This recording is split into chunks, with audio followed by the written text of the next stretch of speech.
तो guys this is Rahul and welcome back to micro classes. Haryana की हमारी ये कुछ यूनिवर्सिटीज हैं, इनके लिए बीएड की रेगुलर क्लासेज चल रही है। आज का हमारा सब्जेक्ट रहेगा लैंग्वेज अक्रॉस द करिकुलम। इस सब्जेक्ट की ये 13वीं क्लास है। आज का हमारा टॉपिक रहेगा राइटिंग स्किल, लेखन कौशल क्या होता है, क्या अर्थ है इसका, क्या महत्व है। मतलब लेखन कौशल का विकास अगर हम बच्चों के कर रहे हैं तो क्यों कर रहे हैं, क्या उद्देश्य है। इंपॉर्टेंट क्वेश्चन है। देखो इस तरह के क्वेश्चन यहाँ से आपके पेपर में बनते हैं, आप चाहे तो इन्हें एक बार पढ़ सकते हैं। बाकी जो बच्चे पेड नोट्स वगैरह की क्वेरी कर रहे हैं, नंबर दिया हुआ है 9528219270। इस नंबर पर कॉन्टैक्ट कीजिए। जो भी आपकी यूनिवर्सिटी रहती है उसके अकॉर्डिंग आपको पेड नोट्स प्रोवाइड करा दिए जाएंगे। अब अपने टॉपिक की बात करते हैं। तब लेखन कौशल, राइटिंग स्किल, इसे हम इंग्लिश में बोलते हैं। तो लेखन क्या होता है, देखो भाषा के 4 कौशल होते हैं। लेखन कौशल सबसे लास्ट वाला कौशल होता है आपका, जिसमें आप अपने विचारों को लिखकर किसी भाषा द्वारा स्वीकृत नियमों के अनुसार वर्णों और शब्दों में लिखकर आप अपने विचारों को प्रस्तुत करते हैं। वो कौशल आपका लेखन कौशल कहलाता है। जब आप अपनी बात लिखकर किसी पृष्ठ पर या किसी लकड़ी की पर या किसी धातु पर लिखकर अपने विचार दूसरे के सामने व्यक्त करते हैं, तब वह आपकी क्रिया लेखन कहलाती है। और जो आपका ये कौशल है ये लेखन कौशल कहलाता है। अब इसके बारे में पढ़ लेते हैं थोड़ा सा। भाषा के 4 प्रमुख कौशल होते हैं: श्रवण कौशल, मौखिक अभिव्यक्ति कौशल, पठन कौशल तथा लेखन कौशल। इनमें से लेखन कौशल एक बहुत ही महत्वपूर्ण कौशल है। लेखन जो शब्द होता है वो लिख धातु से बना है, जिसका अर्थ होता है किसी नुकीली सतह पर कुछ आकृति बनाना या लिखना। इस प्रकार लेखन शब्द का शाब्दिक अर्थ किसी सतह पर कुछ लिखने की योग्यता से हो जाता है। अतः हम जिस कौशल के माध्यम से अपने विचारों को किसी भाषा के स्वीकृत लिपि प्रतीकों में लिखकर व्यक्त करते हैं, लेखन कौशल कहलाता है। तो हमारा वह कौशल जिसमें हम किसी भाषा के स्वीकृत प्रतीकों, मतलब जो लेटर होते हैं, पर लेटर अक्षरों के द्वारा लिखकर अपने विचार प्रस्तुत करते हैं, तो वो हमारा कौशल होता है लेखन कौशल। तो लिखने को ही हम लेखन कौशल मान लेते हैं, आप ये कह सकते हैं पेपर में। सामान्यतः प्राय हम लेखन का अर्थ केवल किसी सामग्री को लिखने मात्र से लेते हैं। हम क्या सोचते हैं, हम कुछ लिख रहे हैं तो वो लेखन है, लेकिन ऐसा नहीं होता। यह सिर्फ लेखन का संकुचित अर्थ होता है। व्यापक रूप में लेखन एक ऐसी प्रक्रिया है जिसमें हमें लिखते समय काफ़ी बातों का ध्यान रखना होता है, जैसे विचारों की स्पष्टता, विचारों की स्पष्ट अभिव्यक्ति, विचारों में मौलिकता, विचारों में रचनात्मकता, कल्पनाशीलता, लेखन में स्पष्टता आदि। तो काफ़ी चीज़ों का हमें ध्यान रखना होता है। हमें स्पष्ट रूप से विचार लिखने होते हैं कि जिससे जब पढ़ने वाला पढ़े तो उसकी समझ में आ जाए। हमें विचारों को मिक्स नहीं करना होता। नवीनता, विचारों में मौलिकता, नवीनता भी लानी होती है। नवीन तरीके से अपने एक्सपीरियंस के अनुसार भी हमें लिखने होते हैं विचार। विचारों में रचनात्मकता, अपनी अपनी थिंकिंग के अनुसार क्रिएटिविटी भी हमें विचारों में रखनी होती है। इमेजिनेशन पावर भी हमें दिखानी होती है विचारों में। लेखन में स्पष्टता, जिससे कि दूसरों की समझ में भी आ जाए जो हमने लिखा है। हैंडराइटिंग भी थोड़ा ठीक ठाक होनी चाहिए। तो काफ़ी सारी चीज़ों का ध्यान रखना होता है हमें लेखन में। ऐसा नहीं है कि हम कुछ भी लिख रहे हैं गुचड़ू मुचड़ू, वो लेखन हो जाता है हमारा। अतः अपने भाव को स्पष्ट रूप से लिखकर व्यक्त करने की कला लेखन कौशल कहलाती है। रॉबर्ट लैडो ने क्या कहा है, अन्य भाषा में लेखन कौशल सीखने से आशय लेखन व्यवस्था के परंपरागत प्रतीकों को लिपिबद्ध करना है, जिन्हें लिखते समय लेखक ने मौन अथवा उच्चारित रूप से प्रयुक्त किया गया हो अथवा दोहराया हो। तो किसी भाषा के जो लिपि होती है उसे जो किसी भाषा के प्रतीक होते हैं उन्हें हमें लिपिबद्ध करना है, मतलब लिखना है। चाहे वह मौन रूप में कहा गया उस शब्द में, चाहे उसका अपना एक ध्वनि हो, तो उससे हमें इतना मतलब नहीं है। लेकिन अगर किसी भाषा के लिपिबद्ध जो प्रतीक है उन्हें अगर हम लिख रहे हैं तो हमारा लेखन होता है। रॉबर्ट लैडो ने कहा है। किसी भी भाषा के 2 अभिव्यक्तात्मक कौशल होते हैं, ये मैंने आपको बता दिया था। अभिव्यक्तात्मक कौशल किसे बोलते हैं, जिस कौशल के द्वारा हम खुद को व्यक्त करते हैं। तो 2 अभिव्यक्तात्मक कौशल होते हैं किसी भाषा में, मौखिक अभिव्यक्ति कौशल और लेखन कौशल, बोलना व लिखना। इन दोनों के द्वारा हम खुद के विचारों को दूसरों के सामने रखते हैं। मौखिक कौशल में जहां हम किसी भाषा के वर्णों का उच्चारण कर अपने भावों को व्यक्त करते हैं, वहीं लेखन कौशल में हमें उन वर्णों के प्रतीकों को लिखकर अपने भावों को व्यक्त करना होता है। इसके लिए हम किसी भाषा की लिपि के प्रतीकों का सहारा लेते हैं। देखो लिपि क्या होता है, किसी भी भाषा को जो लिखने का तरीका होता है, ये किसी भाषा में कुछ लेटर होते हैं ना, वर्ण अक्षर जिसे हम बोलते हैं, तो भाषा की लिपि होती है। लिपि मतलब भाषा के ध्वनियों को हम जिन प्रतीकों के माध्यम से व्यक्त करते हैं वो लिपि होती है। तो प्रत्येक भाषा की अपनी लिपि होती है। जैसे हिंदी भाषा की देवनागरी है, पंजाबी की गुरुमुखी है, इस तरह से इन लिपि प्रतीकों को वही समझ सकते हैं जिन्हें भाषा की लिपि व्यवस्था का ज्ञान हो। तो जिसे भाषा का ज्ञान है, इन अक्षरों को, इन लिपि प्रतीकों को वही समझ सकता है। इससे यह आशय है कि लेखक द्वारा लिपिबद्ध विचारों और भावों को वे ही पढ़ व समझ सकते हैं जिन्हें उस भाषा व लिपि का अच्छा ज्ञान हो। अगर मैंने किसी भाषा में कुछ लिख दिया है, उसे वही समझ सकता है और पढ़ सकता है जिसे उस भाषा का ज्ञान है। तो ये बात भी इंपॉर्टेंट है। लेखन कौशल लिखने की एक कला होती है जिसके माध्यम से हम अपने विचार, अनुभव और भावनाओं को लोगों के सामने प्रकट करते हैं और किसी सूचना को लोगों तक पहुंचाते हैं। एक अच्छा लेखक अपने शब्दों के जादू से सबका मन मोह लेता है और शब्दों के माध्यम से अपने विचार और भावनाओं को लोगों तक पहुंचा सकता है। तो ये हमारा लेखन कौशल के बारे में हमने 2 पेज भर दिए। अगर लॉन्ग में आता है तो आप भर सकते हैं आसानी से। अब लेखन कौशल के महत्व की बात कर लेते हैं। हमारे जीवन में लेखन कौशल का क्या महत्व है, क्या आवश्यकता है। लेखन का हमारे जीवन में बहुत ही महत्व है। इसके जरिए हम अपनी बात को प्रभावी ढंग से दूसरों तक पहुंचा सकते हैं और उन्हें अच्छे से समझा सकते हैं। आप बात को संक्षिप्त में व्यक्त कर सकते हैं तथा अपने भावों को व्यक्त कर सकते हैं। आप अपने बात और भाव को संक्षिप्त रूप में भी व्यक्त कर सकते हैं लिखकर, और एक तरह से विस्तृत रूप में व्यक्त कर सकते हैं। इसके अलावा जो लेखन कौशल होता है, भाषा विकास का भी अहम कौशल होता है। जब तक हम लिखना नहीं सीख लेते किसी भाषा में, तब तक हम ये नहीं कह सकते कि उस व्यक्ति का भाषा का कौशल का पूरी तरह से विकास हो गया है या फिर वह भाषागत परंपरा भाषा में उसने पूर्ण निपुण हो गया है। वो हम ऐसा नहीं कह सकते। भाषागत विकास उसका पूर्ण नहीं हुआ, हम यही कहेंगे जब तक किसी पे लिखना नहीं आता। लेखन के और अधिक महत्व को निम्न बिंदुओं द्वारा स्पष्ट किया जा सकता है। तो अब इसकी बात करते हैं हम एक एक करके। ये लॉन्ग में आ जाता है। लेखन कौशल का क्या महत्व है, तो आपको 6 पेज लिखना होगा। 2 पेज तो हमने पहले भर दिए हैं लेखन के बारे में। ये हमारा 1 पेज हो जाता है, ये दूसरा पेज हो जाता है। आप अपने शब्दों में कुछ भी लिख सकते हैं लेखन के बारे में, वो तो जनरल सा टॉपिक है, लिखना हमेशा लिखते ही हैं आप। लेखन के ऐसे अनेक क्षेत्र हैं जहाँ केवल मौखिक अभिव्यक्ति जीवन के ऐसे अनेक क्षेत्र होते हैं जहाँ पर मौखिक अभिव्यक्ति से काम नहीं चल सकता, हमें लिखना भी पड़ता है।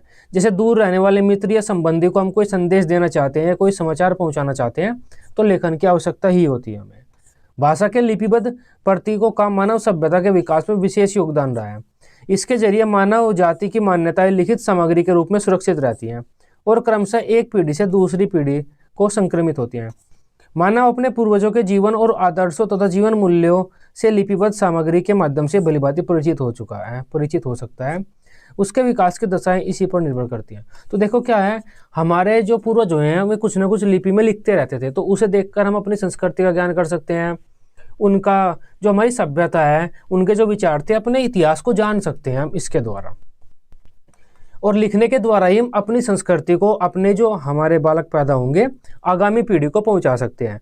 लिखने के माध्यम से ही हमें अपने पूर्वजों का ज्ञान होता है और अपना ज्ञान हम आगामी पीढ़ी को भेज सकते हैं। तो ये दोनों सेकंड पॉइंट और थर्ड पॉइंट ये कह रहा है। भाषा संस्कृति का वाहक होता है। लिखित भाषा के माध्यम से ही हम अपनी संस्कृति को पीढ़ी दर पीढ़ी आगे पहुंचा सकते हैं। भाषा के 2 रूप होते हैं, लिखना व बोलना। भाषा पर पूर्ण अधिकार प्राप्त करने के लिए हमें मौखिक के साथ साथ लिखने में भी उत्तम होना पड़ता है, अच्छा होना पड़ता है। इससे क्या होता है, हमारा भाषा विकास पूर्ण माना जाता है। दैनिक कार्यों का विवरण रखने के लिए हमें लिखने की आवश्यकता होती है। जैसे दैनिक हिसाब किताब रखते हैं, हम सामान की लिस्ट बनाते हैं, इसके लिए भी हमें लिखने की आवश्यकता पड़ती है। अपने विचारों को सुरक्षित करने के लिए भी हमें लिखने की आवश्यकता होती है। जैसे हमारे पास कोई आइडिया है तो उसे लिख सकते हैं कहीं पर, वो सुरक्षित हो जाएगा, हमारे दिमाग में ज़्यादा समय तक वह नहीं बना रह सकता। शिक्षा ग्रहण करने के लिए भी हमें लिखित भाषा का होना बहुत ही आवश्यक है। जब हम कॉलेज वगैरह में कहीं जाते हैं, शिक्षा ग्रहण करते हैं, तो लिखना बहुत ही महत्वपूर्ण है। अगर हम नहीं लिखेंगे या हम पे लिखना नहीं आएगा तो शिक्षा ग्रहण करने में हम कहीं ना कहीं पिछड़ जाएंगे दूसरे बालकों से। भाषा के लिखित रूप से ही हमें साहित्य के ज्ञान का भंडार प्राप्त होता है। तो हमारे कवि वगैरह में उन्होंने जो साहित्य लिखा है, लेखक हुए, वो भाषा के लिखित रूप में हमारे सामने उपलब्ध होता है और हम हमारे साहित्य के ज्ञान से परिचित हो सकते हैं। लेखन बालक के व्यक्तित्व का विकास करता है। तो हम लिखते हैं, नए नए आइडिया आते हैं हमारे दिमाग में, तो हमारे व्यक्तित्व का भी इससे विकास होता है। लेखन में बालक का हाथ, आंखें, मस्तिष्क समान रूप से सक्रिय रहते हैं। इससे बालक का विकास एक उचित दिशा में जाता है। व्यावसायिक कार्यों का सारा रिकॉर्ड लिखित भाषा में ही होता है। जो भी बिजनेस करता है वो अपना रिकॉर्ड लिखित ही रखता है अपना। यह विचारों और भावनाओं को स्पष्ट तरीके से व्यक्त करने का एक माध्यम है। बहुत से लेखन बहुत से लेखन अपनी बातों को शब्दों के माध्यम से लिखकर खुद को लेखक है, यह लेखक है। बहुत से लेखक अपनी बातों को लिखकर खुद को तनाव मुक्त महसूस करते हैं। बहुत से लेखक है जब उन्हें टेंशन होती है तो वे लिखना शुरू कर देते हैं, इससे उन्हें रिलैक्स की फीलिंग होती है, थोड़ा बहुत रिलैक्सेशन मिलता है। लेखन प्रक्रिया में उन स्थितियों का सृजन किया जाता है जिसमें छात्र अधिक से अधिक शारीरिक व मानसिक रूप से क्रियाशील रहें, इससे छात्रों का अधिगम उच्च स्तर का हो। जब बच्चों से लेखन कराया जाता है क्लासरूम में तो हम ऐसी स्थितियों का वो करते हैं निर्माण जिससे बच्चे शारीरिक व मानसिक रूप से ज़्यादा सक्रिय रहें, जिससे उन्हें ज़्यादा ज्ञान प्राप्त हो।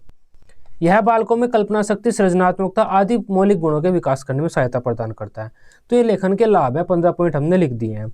अब लेखन कौशल विकास के उद्देश्य, हम बच्चों को लिखना क्यों सिखाना चाहते हैं, ये भी हमारे लेखन के फायदे ही हैं। इन्हें भी आप चाहें तो पीछे लिख सकते हैं। उद्देश्य आता है तो आप पीछे वाले पॉइंट यहाँ पर लिख सकते हैं घुमाकर थोड़ा सा। लाभ आता है तो आप ये पॉइंट वहाँ पर ले जा सकते हैं थोड़ा सा घुमाकर। तो हम बच्चों को लिखना क्यों सिखाते हैं, बच्चों को इस योग्य बनाना चाहते हैं हम ताकि वे लेखन के द्वारा खुद को व्यक्त कर सके। बच्चों को हमें इस योग्य बनाना है कि अगर उनके पास कोई आइडिया है तो वे लिखकर दूसरों को बता सकें उसे। बच्चे लिखते समय उचित वर्तनी, मुहावरे, लोकोक्ति आदि का प्रयोग कर सके। बच्चे विभिन्न संदर्भों में अर्थपूर्ण वाक्य लिख सके, ये इंपॉर्टेंट पॉइंट है। अलग अलग संदर्भों में अलग अलग स्थितियों के बारे में अर्थपूर्ण वाक्य लिख सके, ऐसे वाक्य लिख सके जिसका अपना अर्थ होता है। बच्चे अपने अनुभव से रचनात्मक लेख लिख सके, ये भी इंपॉर्टेंट है। बच्चे सुडौल व सुंदर लेख लिख सके, ऐसा लेख लिख सके बच्चे जिससे जो दूसरों की समझ में आए। लिखते समय बच्चे विराम चिन्हों का सही सही प्रयोग कर सके। बच्चों को विषय अनुसार भाषा शैली का प्रयोग करना सिखाना। काफ़ी सारी भाषा शैलियाँ होती हैं तो अलग अलग भाषा शैलियों में लिखना सिखाना चाहते हैं हम बच्चों को। बच्चों की साहित्य के प्रति रुचि जागृत करना चाहते हैं हम। छात्रों की रचनात्मक शक्ति आदि का विकास करना चाहते हैं हम। छात्रों को अपने विचारों को तार्किक व क्रमबद्ध रूप में प्रकट करने की क्षमता को विकसित करना चाहते हैं। जो छात्रों के विचार है ऐसा नहीं है कि वे उल्टे सीधे उन्हें लिख रहे हैं, जो बात पहले आनी थी वो बाद में लिख रहे हैं।